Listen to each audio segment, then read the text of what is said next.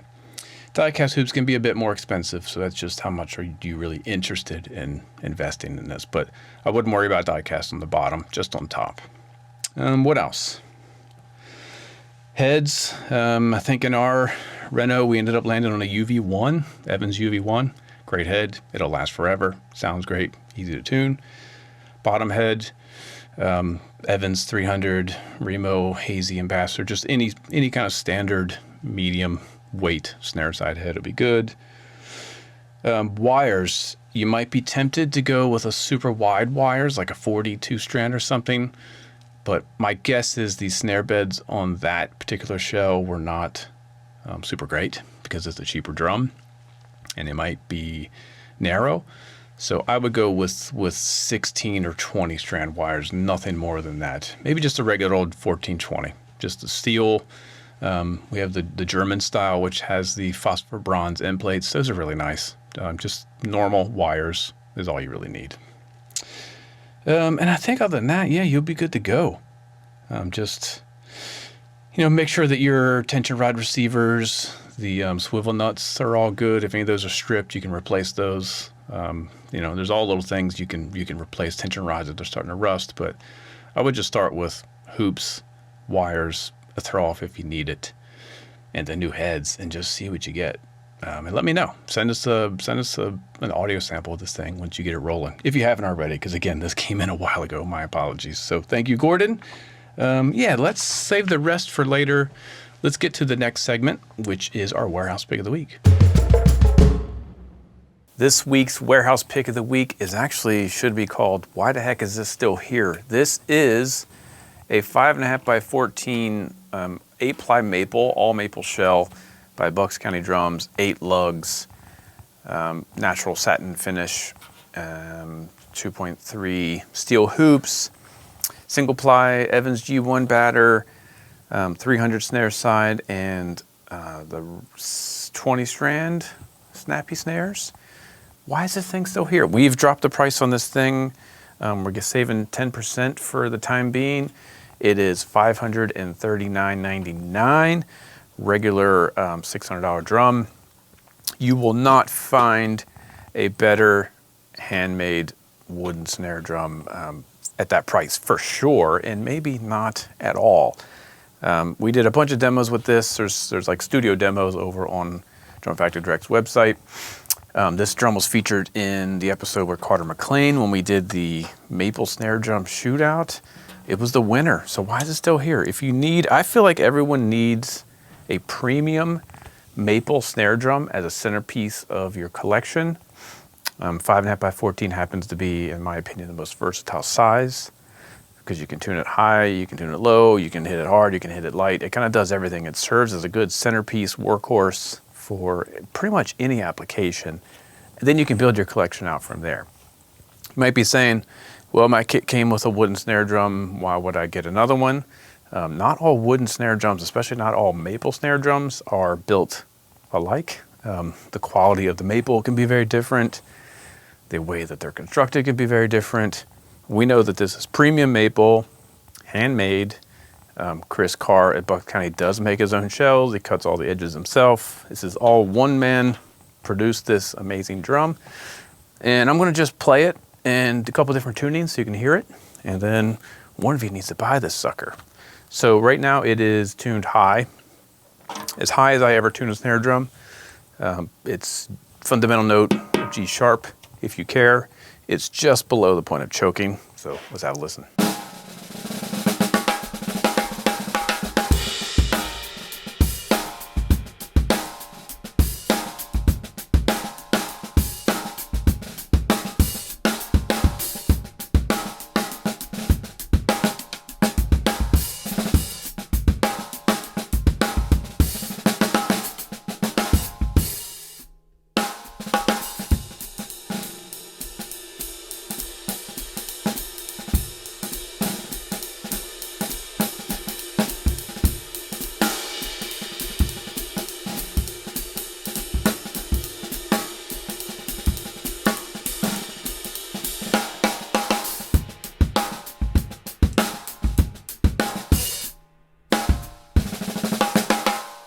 I have the wires tensioned really tight too, so let me try backing off the wires so you get a little bit more sloppy sound out of it.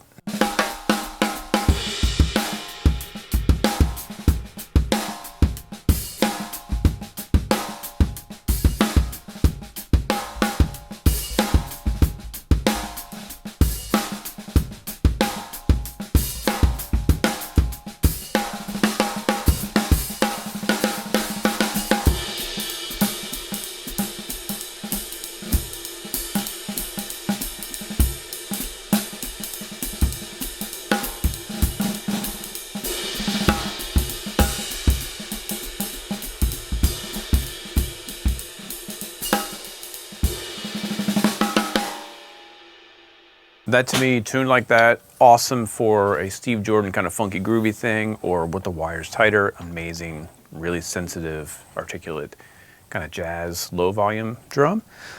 So let's detune it a bit. So I'm gonna take it down. We're just gonna go down in half steps quickly. So that was G sharp. We'll see what it goes down to G, and then we'll play it again.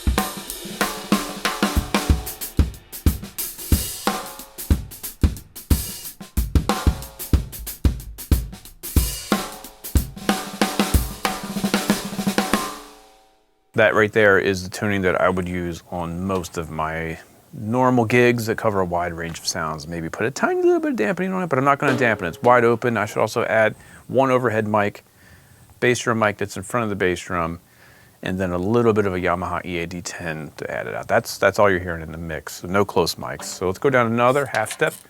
This will put us to F sharp. This is where the drum starts to open up, the shell starts to vibrate more. It's getting a longer note, a little bit more fatness, starting to sound a little bit like a conga drum or like a high tom.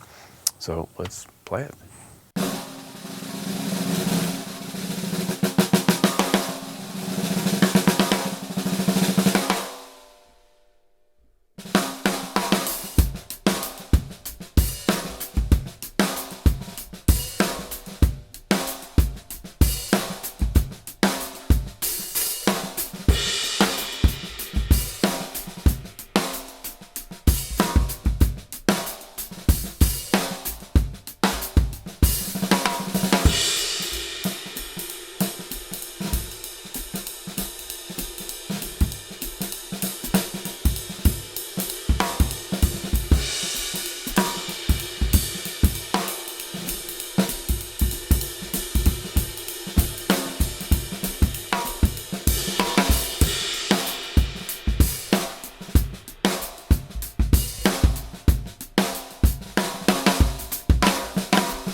That is where I would have this drum set up for a recording session when I want a little bit more flavor, a little bit more variety.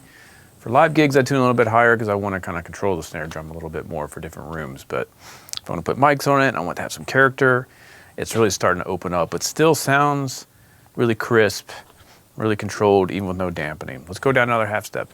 Okay, we are at F. It's really starting to get to the middle and maybe slightly below the medium register of the drum. Really getting a lot more shell activation, longer note. Let's check it out.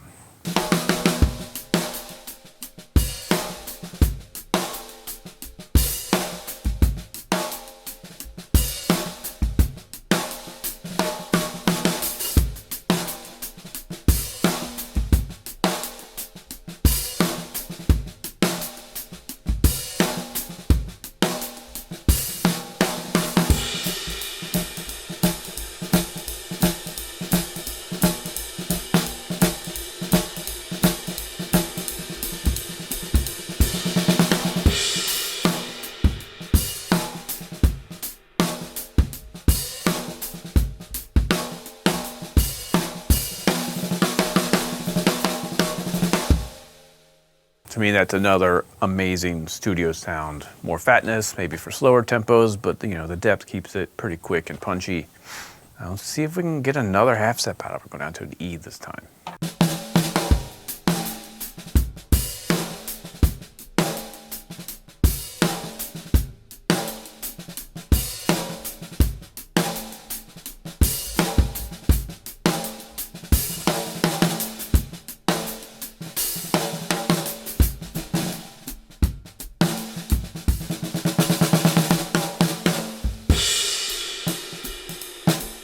All right, now we're into that kind of specialty snare drum sound, that compressed, kind of punchy, gushy sound. I did tighten the wires a little bit, and I am also going to put a little bit, this is a drum wallet dampening. We'll set that on there just to tighten it up a bit, and let's hear what we got.